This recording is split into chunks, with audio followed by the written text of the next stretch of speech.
जे जुग चारे आर जा होर दसूनी होए, नवां खंडां विच जाणीए नाल चले सब कोए। चंगा नाम रखाए कै जस कीरत जग ले, जे तिस नदर न आवई तां बात न पुछे के। कीटा अंदर कीट कर दोषी दोष दरे, नानक निर्गुण गुण करे गुणवंतियां गुण दे। तेहा कोई न सुझई जे तिस गुण कोई करे। जपजी साहब दी 7ਵੀਂ पौड़ी दे साहिब श्री गुरु नानक देव जी महाराज मनुख दी बुनियादी लालसा दा जिक्र करदे ने, चाहत दा, ख्वाहिश दा। प्राणा दे गहरे तल दे जीवन दी आस बड़ी प्रबल है, जीवन दी लालसा बड़ी प्रबल है। और ये हकीकत है कि जितनी प्रबल जीवन दी लालसा होवेगी उतना ही प्रबल मरण दा भय होवेगा। एक सिक्के दे ये दो पहलू ने और एक पहलू अलग नहीं कीता जा सकता। जीवन दी जितनी वड्डी लालसा मरण दा उतना ही वड्डा भय। किसे मासूम बच्चे नू जद कोई बुजुर्ग असीस भी देंदा है तां यही कहंदा है तेरी उम्र बहुत वड्डी होवे, तू हजारां साल तक जीवे, तू बहुत वड्डी उम्र भोगे।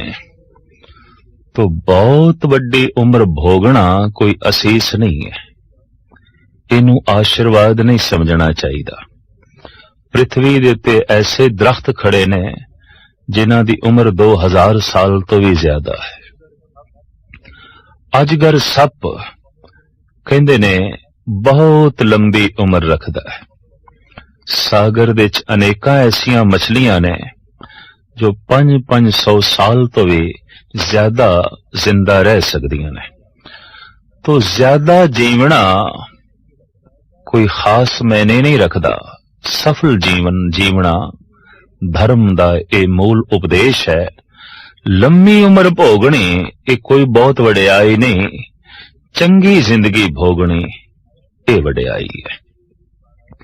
तो सतगुरुदेव जी महाराज दा फरमान है कि जीवन दी चूंकि पहली लालसा वड्डी उम्र है, ज्यादा जीवना है।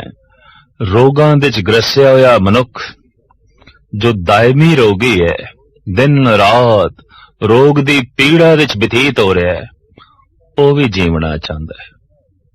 बुढ़ा हो गया है, हड्डियां दा ढांचा हो गया है, चलण दी समर्था नहीं रही, सुनन दी समर्था नहीं रही, कुवते गोयाई भी नहीं रही, सोच शक्ति भी नहीं रही, पर जीवना वो भी चाहता है। जीवन दी बहुत वड्डी प्रबल लालसा इस बुढ़े दे अंदर भी मौजूद है। और जितना प्रबल जीवन दी अंदर कोई लालसा रखेगा उतना ही मौत दे भय तो भयभीत होवेगा। तो सतगुरुदेव जी महाराज कहते उम्र इतनी लंबी होवे, कितनी? जे जुग चारे आर जा, रूहे जमीन देते इतनी वड्डी उम्र अज तक ते किसे दी होई नहीं। लेकिन सतगुरुदेव जी महाराज कहते 500 वरे जीवना, 1000 साल जीवना कोई बहुत वड्डी गल नहीं। कोई जीवे 4 युगां तक, इतनी लंबी जिंदगी किसे नू प्राप्त हो जाए। जे जुग चारे आर जा होर दसूनी होए। एक एक युग दी उम्र भी पुराणिक ग्रंथां दे मुताबिक लखां साल दी है। ते हुण 4 युगां दी उम्र ते काफी बनदी है। ते सतगुरुदेव जी महाराज कहंदे ने ये होर 10 गुणा वध जाए, इतनी लंबी उम्र होवे। जे जुग चारे आर जा होर दसोणी होए। तो प्रथम लालसा जीवन दी, दूसरी लालसा मनुख दे अंदर यह आउंदी है कि हर बंदा मैनू चंगा चंगा आखे, महान आखे, हर बंदे दी जबान दे ते मेरी उपमा होवे, मेरी तारीफ होवे। मनुख दी बुनियादी बुखां दे चों यह भी एक बुख है। जिथे बहुत लंबी उम्र भोगना चाहता है, उत्थे यह भी चाहता है कि हर एक दी रसना ते मेरा जिक्र होवे, हर एक जबान मेरी तारीफ करे, मेरी उपमा दे पुल बनने। तो पातशाह दा फरमान है, नवां खंडां विच जाणीए नाल चले सब कोए। सिर्फ वड्डी उम्र ही ना होवे, बल्कि 9 खंड पृथ्वी दे च जाणिया जाए। किसी दी तां सिर्फ वाकफियत अपने घर दे च ही होंदी है, घर दी 4 दीवारी दे च ही लोकी जानदे ने उसनूं। इस तो ज्यादा किसी नूं कोई नहीं पता। लेकिन कुछ एक मनुख ऐसे होंदे ने कि उन्होंने मुहल्ले वाले भी जानते हैं। जिस कलोनी दे चो रहिंदा है, सारे उसनूं जानते ने, उसकी इतनी चर्चा होंदी है। कई दफा इस तो ज्यादा मनुख समर्थ बन जाता है, ते जिस शहर दे रहिंदा है, सारे देशवासी, सारे शहरवासी उसनूं जानते ने, सारे देशवासी उसनूं जानते ने। और कई दफा ऐसा भी होंदा है कि सारा संसार उसनूं जानदा है। इतनी उसकी प्रतिष्ठा हो जाती है, इतनी उसकी जगत दे चर्चा हो जाती है, सारे संसार विच उहदी गल चलती है। तो पातशाह कहते हैं सिर्फ यही ना होवे कि उसकी उम्र बहुत वड्डी होवे, 9 खंड पृथ्वी दे जानिया भी जाए, 9 खंड पृथ्वी दे सारियां नूं पता भी होवे कि इस ढंग दा भी कोई मनुख है। पर साहब नाल कहंदे ने नाल चले सब कोए। वो जिस पासे जावे उहदे नाल हामी भरन वाले सारे ही होवन। मजाल कोई इनकार कर जाए, कोई सामने खड़ा हो जाए, उहदे नक्शे कदम ते चलन वाले होवन। जिधर वो चले जगत उस पासे चले, जो कुछ वो बोले जगत ओही कुछ करे। इतनी वड्डी कोई समर्था दा मालिक हो जाए, पातशाह कहने ने फिर होर भी उसदे कोल खूबियां होवन। चंगा नाम रखाए के जस की रत जग ले। इतना उसदा नाम चंगा हो जाए कि संसार दी हर जबान दे ते उसदी कीर्ति होवे, उसदा जस होवे, उसदी महिमा होवे। महाराज कहते ने इतनियां खूबियां दा भी कोई मालिक बन जाए तां जे तिस नदर ना आवई तां वात ना पुछे के। जे परमात्मा दी निगाह दे थल्ले नहीं आया तां अगे किसे ने गल नहीं पुछनी। भाव जीवन व्यर्थ चला गया। मनुखां दी नजरां तो उच्चा उठना आसान है, परमात्मा दी निगाह दे थल्ले आ जाना औखा है, बहुत कठिन है। जीवन दी प्रबल लालसा इस गल दा सबूत है कि जीवन दे कोई पूर्णता प्राप्त नहीं हुई। जिस दिन पूर्णता प्राप्त हो जाती है, जीवन दी लालसा खत्म हो जाती है। जिस दिन पूर्णता प्राप्त हो जाती है, मरण दा भय भी खत्म हो जाता है। बुनियादी रूप विच ते भय मनुख दे अंदर इक्को ही है, मरण दा, और कोई भय नहीं है। मनुख जद भी डरदा है, मौत तो डरदा है। सप तो मनुख नहीं डरदा, सर्प दे अंदर छुपी हुई उसनू अपनी मौत दिखाई देंदी है, उस तो डरदा है। मनुख शेर तो नहीं डरदा, शेर दे अंदर उसनू अपनी मौत दिखाई देंदी है, इस वास्ते वो एक पासे हुंदा है। और अगां चलिए, मनुख दे अंदर ये जिहड़ा प्रबल भय है, ये रोम रोम दे च व्यापक है। इस वास्ते सियाणे कहंदे ने कि धर्म दी मूल शिक्षा इन्हां ही 2 गल्लां दे उपर खड़ी है कि जीवन दी लालसा तो उच्चे हो जाना ते मरण दे भय तो रहत हो जाना। भय ते मरण दा ही है। ते मौत शास्त्रकारां ने कई तरह दी मनी है। आर्थिक मौत, राजनीतिक मौत, समाजिक मौत, धार्मिक मौत, शरीरक मौत, बौद्धिक मौत। मौत दे इन्ने अनेकां पहलू ने। आर्थिक मौत, दिवालिया हो गया है, बाल बाल करजाई हो गया है, देना सारियां दा है, लेना किसे कोल भी नहीं। लोकी कहंदे ने इस दी ते आर्थिक तौर ते मौत हो गई, ये ते खत्म हो गया। अर्थ दी दुनिया दे च ये मिट गया, धन दी दुनिया दे च ये खत्म हो गया। तो चर्चा चल पैंदी है इहदी आर्थिक तौर ते मौत हो गई। समाजिक मौत, कोई कलंक लग गया है, कोई दाग लग गया है, जगत दे च अपजस हो गया है। तो आम चर्चा चल पैंदी है भी इस बंदे दी ते समाजिक तौर ते मौत हो गई है। मुड़ के इसदी प्रतिष्ठा बन सके, इहदी इज्जत मान वडियाई बन सके, गल औखी। जिस तरह मुर्दा जिंदा नहीं हो सकदा, इस ढंग दी भी किसी वक्त समाजिक तौर ते बंदे दी मौत हो जाती है। मुड़ के समाज दे च रुतबा प्राप्त करना औखा हो जाता है। शरीरक मौत, आमदे हुए श्वास ना आवन, चलदे हुए श्वास रुक गए, शरीरक मौत।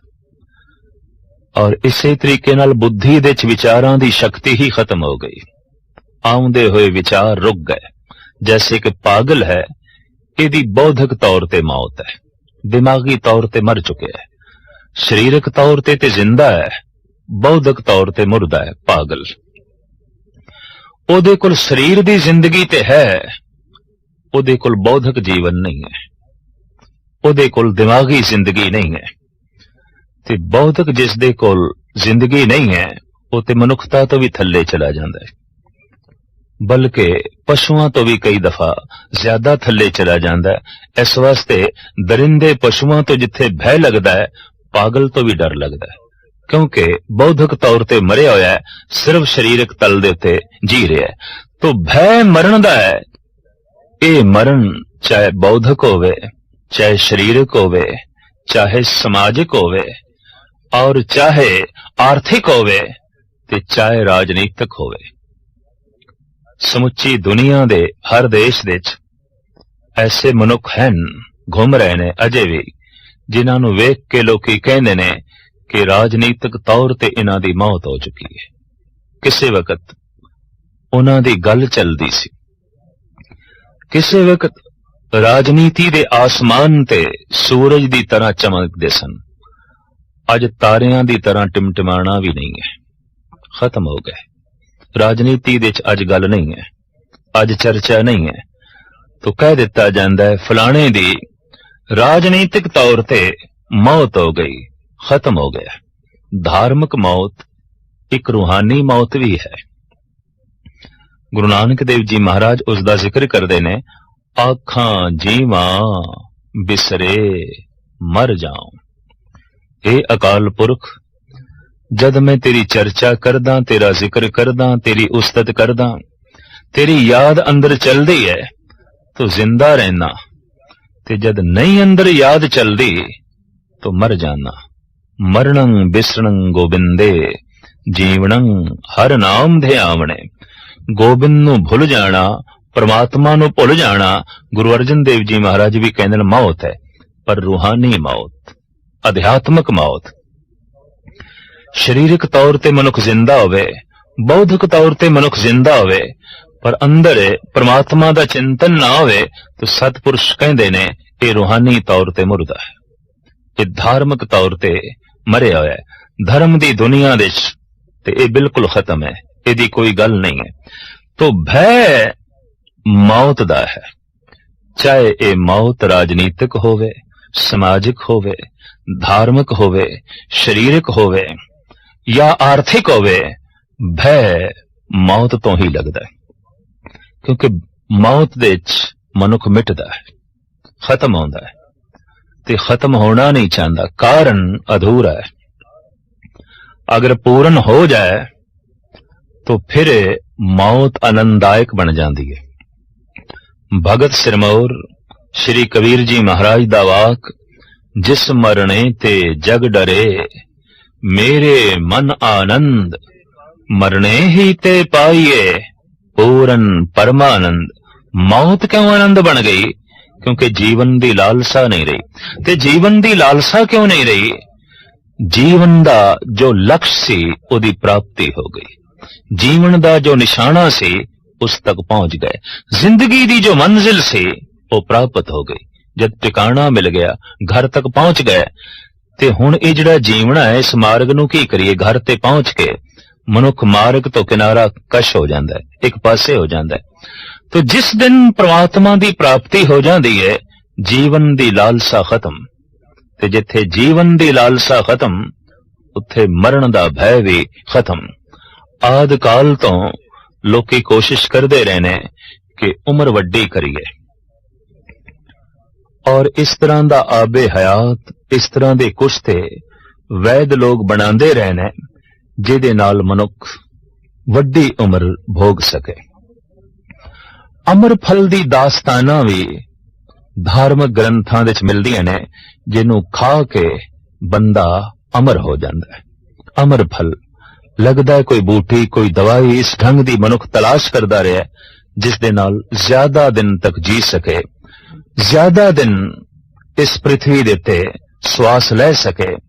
इस लालसा ने तरह तरह की जड़ी बूटियां नूं जन्म दिता, कुश्तियां नूं जन्म दिता, आबे हयात दी तलाश करन देते मनुख नूं मजबूर कीता, और अमर फल दी तलाश करन लगिया मनुख ने अपनी जिंदगी व्यतीत की थी।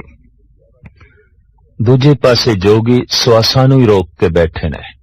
इस वास्ते उम्र लंबी करनी है, ज्यादा जी लईए, ते जीवना ते इस श्वास है, इस पूंजी नूं बचा लईए। पूंजी नूं अगर जमीन दे दफन ही कर दईए तो किसी कम दी नहीं है। तो ठीक है, पूंजी दा मनुख पूंजीपति बना रहिंदा है, लेकिन पूंजी किसे कम नहीं, न किसे दे कम आई, न अपने कम आई।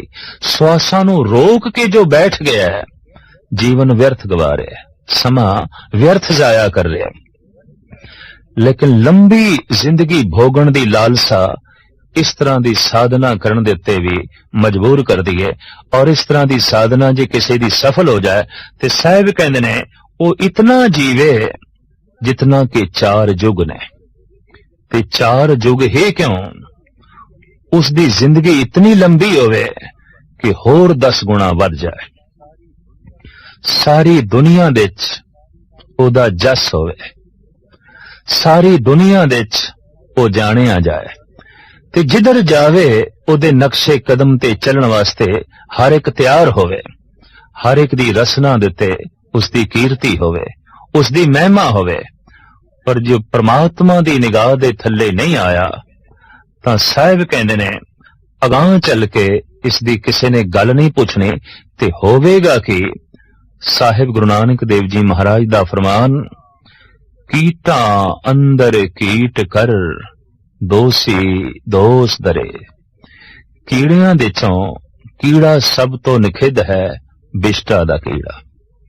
उत्तम कीड़े भी हैगे ने, जैसे रेशम दा कीड़ा शहतूत दे पत्ते खांदा है, रेशम उगलदा है। उस कीड़े नूं वेख के असी घृणा नहीं कर सकते, पर जो बिष्टा दे च ही रुल रहा है, बिष्टा ही खा रहा है और बिष्टा हो गया है, कीड़ियां दे चों ये निखिद कीड़ा। तो कोई इतनी महिमा दा मालिक होवे ते परमात्मा दी निगाह दे थल्ले नहीं आया। साहब कहंदे ने कीड़ियां दे ऐसा कीड़ा बनेगा जो बिष्टा दा कीड़ा है, निखिद कीड़ा है। कीटा अंदर कीट कर दोषी दोष तरे। इस दोषी दे उत्ते तरह तरह के दोष आयद होणगे कि तू मनुख दी नजरां तो उच्चा उठण दी कोशिश कीती, परमात्मा दी निगाह थल्ले आण दी कोशिश ना कीती। तू झूठा सन्मान प्राप्त करने की कोशिश की थी, तू सच्ची इज्जत मान वडियाई प्राप्त करने की कोशिश ना की थी। अंजाम की होया, कीटा अंदर कीट कर दोषी दोष दरे।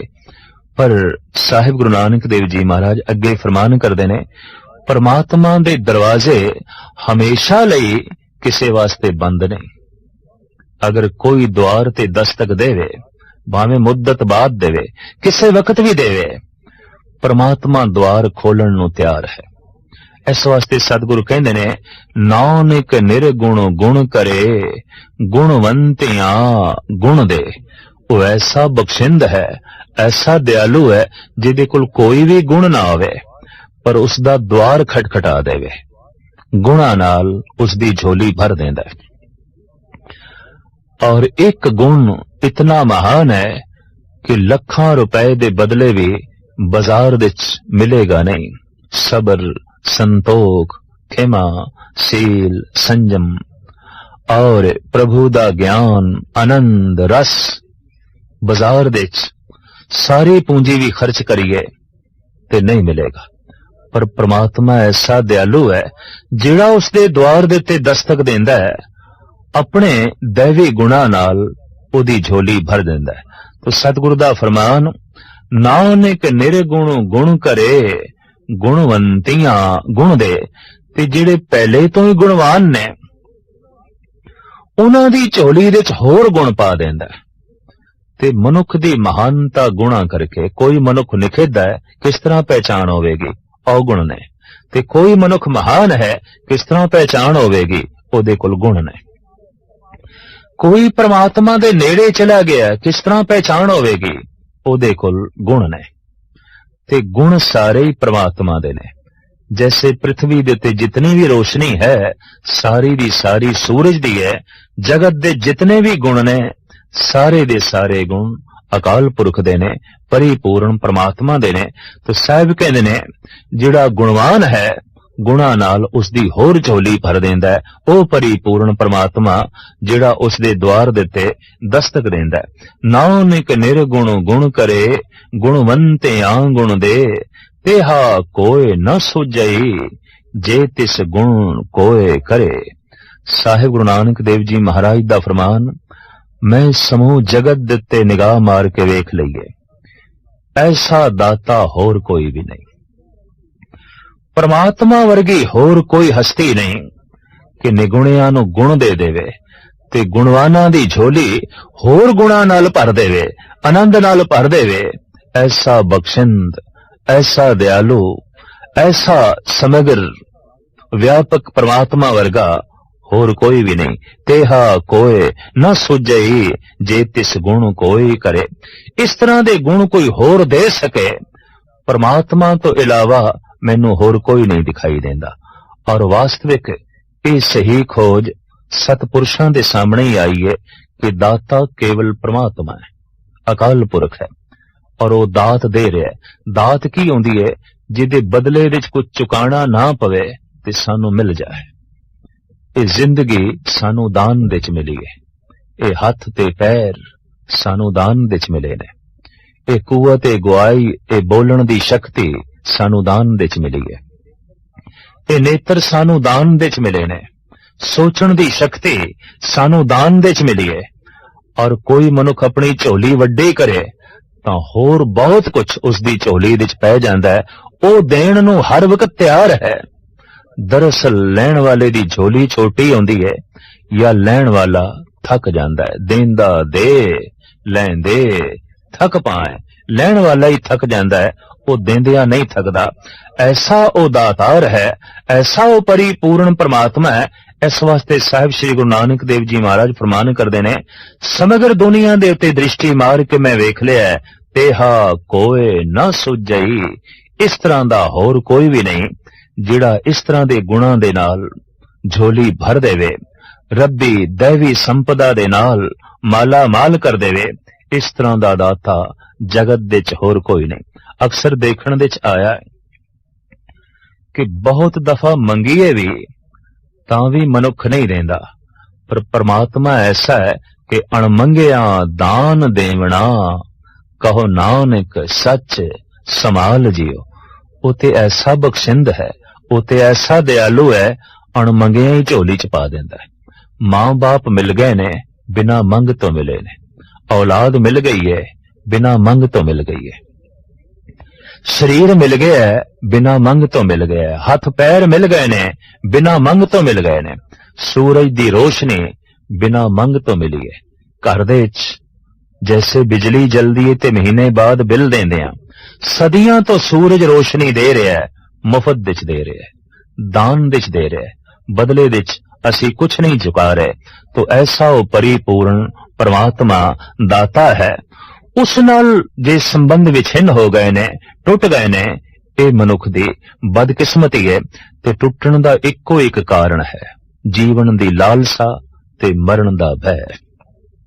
हर वक्त जीवन दी लालसा दे च रहना ते हर वक्त मरण दे भय दे च रहना। कई मनुख ते इतने भयभीत होंदे ने कि अठे पैर उन्हां दे दिमाग चों एक गल किधरे निकलदी ही नहीं कि मैं बीमार ना पै जावां, मैं मर ना जावां, बनी बनाई प्रतिष्ठा मेरी खत्म ना हो जाए, कमाया होया धन किधरे मेरा नाश ना हो जाए। इस तरह दे नाश होने दा भय हर वक्त जो है बनिया रहिंदा है। लिहाजा जीवन दी लालसा दा बोझ दिल दिमाग दे ते असवार रखदे ने। साहिब श्री गुरु नानक देव जी महाराज दा फरमान, मरने की चिंता नहीं, क्यों जीवन की नहीं आस, तू सर्व जियां प्रित पालई, लेखे सास गिरास। ये अकाल पुरख सानू मरण दा भय नहीं रहा, क्यों जीवन दी लालसा ही नहीं रही। ये अवस्था बनदी है उन्हां भगतां दी जिन्हां नू पूर्ण परमात्मा मिल गया। परमात्मा दे मिलदे ही जीवन दी लालसा खत्म, परमात्मा दे मिलदे ही मरण दा भय खत्म, परमात्मा दे मिलदे ही गुणां नाल झोली भर गई। और एक एक गुण ऐसा रस देंदा है, ऐसा विस्माद देंदा है, ऐसी समाधि दे मनुख नू ले जांदा है जिस रस दे उत्ते, जिस आनंद दे उत्ते दुनिया दे सारे रस कुर्बान कीते जांदे ने, दुनिया दे सारे सुख कुर्बान कीते जा सकदे ने। लिहाजा इस तरह दे सुख ते आनंद नाल भगतां दी झोली हमेशा भरी रहिंदी है। साहिब कहंदे ने ओ परिपूर्ण परमात्मा इस तरह दे दैवी गुणां नाल भगतां दी झोली भर देंदा है और उन्हां नू सदैवी प्रसन्नता प्रदान कर देंदा है।